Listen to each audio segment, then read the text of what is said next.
歡迎收看《寰宇全世界》，帶您走進全世界。全球各地的觀眾朋友，大家好，大家平安，我是何榮。兩岸大事國際焦點，深度剖析，打開視野。透過 YouTube 收看朋友，請您幫我們按讚、訂閱、加分享，動動手開啟小鈴鐺。也歡迎您告訴我們在哪個城市打卡收看。當然，歡迎大家多多的表達您的觀點，跟我們互動交流一下。別忘了幫我們熱推一下。好，來歡迎今天的4位來賓。首先是前大使、資深外交官邱文基大使，何榮好，各位朋友大家好。另外是美國共和黨前亞太區主席方恩格 Ross， 大家好。還有台科大企管系教授張順教老師，主持人好，各位觀眾大家好。另外，中華戰略學會資深研究員張慶大哥，主持人好，各位觀眾大家好。好，觀眾朋友們，大家最受矚目的這個禮拜，當然就是全球都在高度關注的中美元首會習川會，兩個人已經見面了，而且呢，這次的川普的行程從原本的2天1夜改成了3天2夜，當然這個第一天是晚上抵達啊。那這場高規格的峰會在結束之後，各界也關注的是未來的世界新秩序將會變成如何？峰會之後呢，中美互動會不會有一個新的架構？還有目前在國際上仍然解決不了的問題，要如何來處理？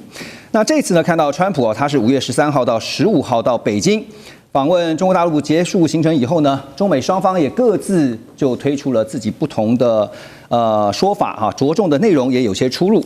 來，我們看一下川習會後的美中各自的說法，包括美國這邊呢，特別提到說，對於台灣軍售的大家非常關注的議題呢，很快就會做出決定。另外呢，同意開放荷姆斯海峽，那堅決的反對伊朗擁核，還有就是在關稅的互相這個降低的部分啊，也達成了協議。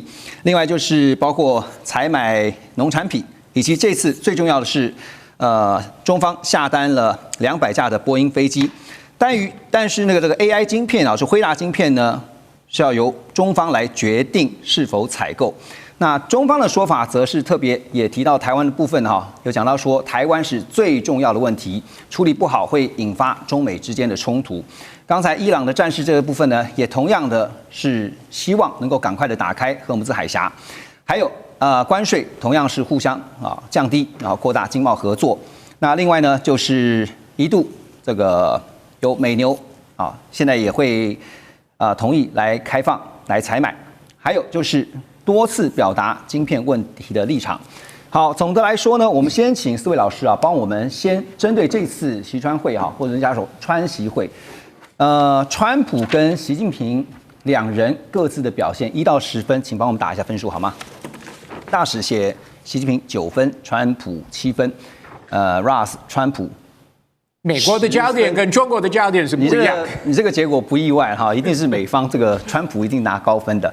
那張老師，川普跟習近平是同分，晉哥也是。好，我請教晉哥哈，這個我們看到是川習會之後，目前大家也在關注的就是習近平呢立刻也回復說，在9月份，那現在看起來是9月24號這天，現在傳出的說法，還有呢，至少是在今年秋天，就立刻回復說會到美國訪問，你怎麼看？我想大家必須要了解，9月24號這個日期必然是事先議定的。但是呢，很多人都沒有注意到，9月25號是中秋節，你邀請人家這個到白宮來做客，就你搞在中秋節的前一天，華人的大節。基本上來講，這中國人呢非常重視中秋節，但是呢，大家忘記了那段時間恰好是紐約聯合國大會的那個大辯論。那他也沒有講，他只說你到白宮來做客，並沒有講這是國事訪問。所以呢，其實嚴格上來講，規格其實只是這種訪問，並沒有說把它定位在那兒，他沒有講得非常斬釘截鐵。那今天來去了，抱病而去，那這個還要看後面這個後續的發展。我給他兩邊都8分，是因為後續還可能會有動態的變化。假如這個習近平一再講的台灣問題處理不妥善，最後他不去破局可能性是存在。假如兩邊都摸順了毛，後續是成型的可能性也還是存在。對，所以在這個裡頭，大家呢雖然是當場就答應了，但是沒有說是敲得那麼死。好，後續還有一些變數哈，就是隨時在做一些動態調整。大使，我請教你哈，因為這次看到中美元首進行了我們說2026年以來第一次非常重要的元首峰會啊，其實中美兩強的架構看起來似乎是底定了。您怎麼看？因為有分析也看到是在這一次的習川會以後，其實中美之間已經形成了一個新的互動框架，是嗎？對，這次中國大陸他們很多官媒也都講了，中美關係回不到過去了，可是會有更新更好的發展，那就是從大陸角度來看了。那我覺得就是說，應該是就是說，美國川普總統已經把這個中美的這種元首會晤定入2個超級強權的會晤了，那就變成就是說，在這個實力上是等量齊觀，就名副其實的 G2 了，名副其實的 G2 了。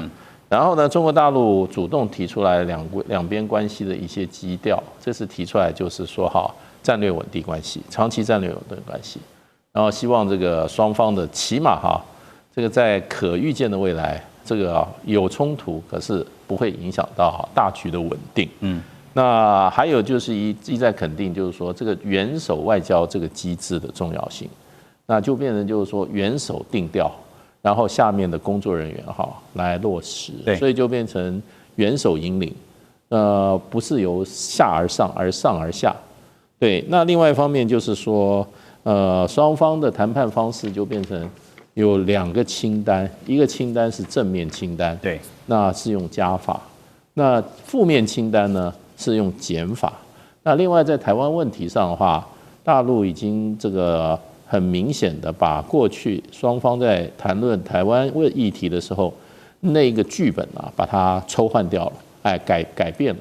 過去談的是1978年雙方建交的時候3個公報，以那個公報作為基礎。可是這一次已經談的內容已經不是那時候公報有那麼明確的講了。第一個軍售的問題，那就是說要美國要審慎行事。那第二個呢，就美國對台軍售；第二個呢，就變成就是說明確的表達反對台獨的立場，也希望美國在這方面附和。第三個，這次連這個 Rubio 也提出來了，兩岸和平統一這樣的一個概念。所以我覺得將來可能就中美在這個台灣議題上面大概就是軍售，然後就是說軍售反台獨，然後呢接下来就是和平統一。所以台獨的這個選項，也是從此之後不再存在了。您覺得是這樣？沒有，就是雙方就變成博弈的主要的議題了。對，這非常重要的一個籌碼。就是說過去就是說3公報，3公報的基礎，現在就是另外3個議題。所以這也是可能反映了中國大陸官媒講的說回不到過去了。其實從這次的習川會看得出來，是一個很重要的關鍵，就是中方再次的重新定調了中美的一個互動，我們將來要怎麼樣互动，而且呢，也告訴了美方，特別是川普這一邊呢，就是中國大陸的崛起跟它的存在，還有越來越強大，是美國必須要去面對跟接受的事實啊。那我們來看的是這次習川會，川習會的成果跟味覺項目的總體檢剛剛也提到了包括了呢雙方的互減關稅，還有呢說要成立貿易委員會，還有投資審查委員會。另外呢就是採購200架的波音客機雖然說先前這個目標是500架這次這個打了折扣變成200架。還有就是持續的採購農產品，剛剛也提到了。另外就是要重開荷姆茲海峽，剛剛大使也點到這個重點，敲定雙方元首外交互訪的時間包括秋天，還有呢11月有 APEC，12月有 G20， 另外就是要建立危機溝通的程序。總的來看，這個具體成果其實還蠻具體，真的很 solid 很實在。不是像之前就是只是雙方見個面打個招呼，然後就非常的空。Ross 覺得你同意嗎？不太同意怎麼說？我對中美關係還是不是很樂觀我覺得這次川普總統去北京談的結果幾乎都是我們早就可以預料的結果。但是我覺得從大局勢的角度來看，沒有太多的變化了。貿易問題是，當然川普去北京前已經溝通，那知道不管是當天或他回美國之後，中方會宣布一些購買的案件，不管是大豆或波音的客機。知道中方會反對美國軍售台灣，但是美國會堅持他的立場。我們一直以來都軍售給台灣，以後還是會軍售給台灣。川普沒有說我們永遠不會再出售給台灣，他也沒有這樣講。你覺得這一次兩位元首會面完以後，各自拿到了自己要的嗎？我覺得他們主要的是為了國內啊。那川普至少就是剛說的，就是購買方面，那至少可以向美國人說，我有拿到訂單了。那習近平也可以向國內。剛剛現在大使有提到當然官媒會說習近平的表現是非常好，有告訴美國人我們對台灣的立場，就是說對國內雙方都各自有交代，也會有正面的效果。我覺得川普在北京這幾天的表現，他批評就是在美國的批評者其實我覺得是沒有什麼可以批評啊，當然會批評，那不管川普說什麼，他們一定會批評。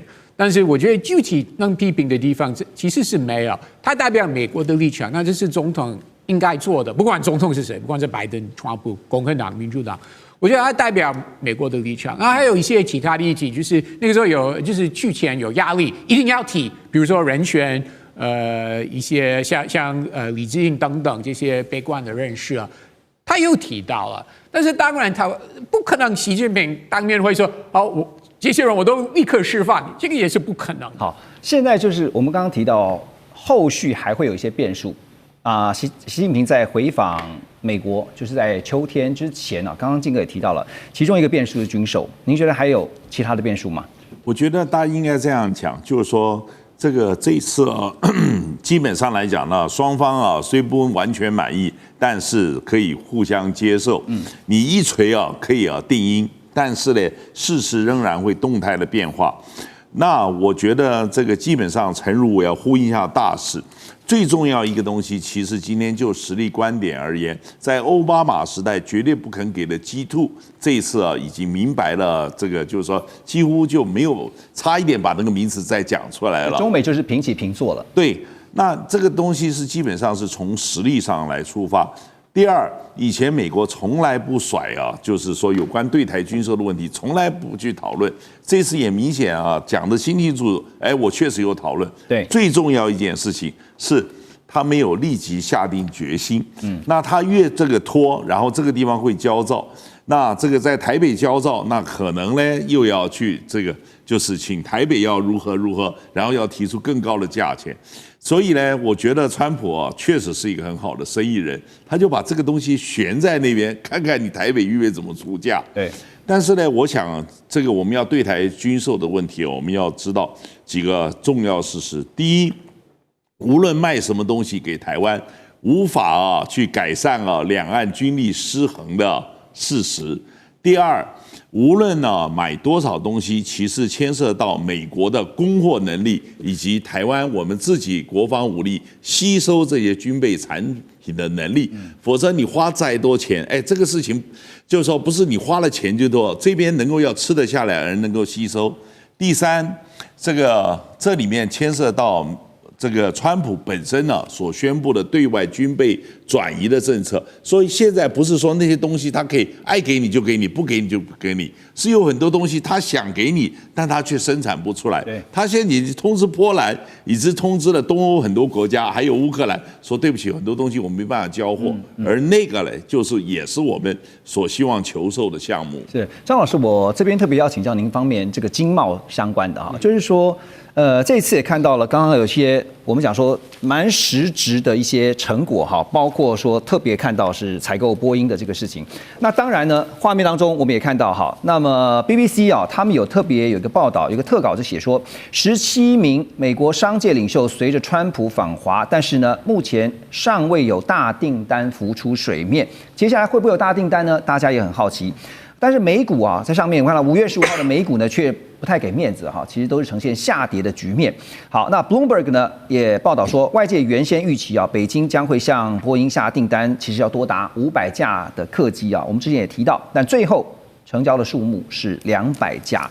您怎麼看這次川普到北京訪問的經貿成績單？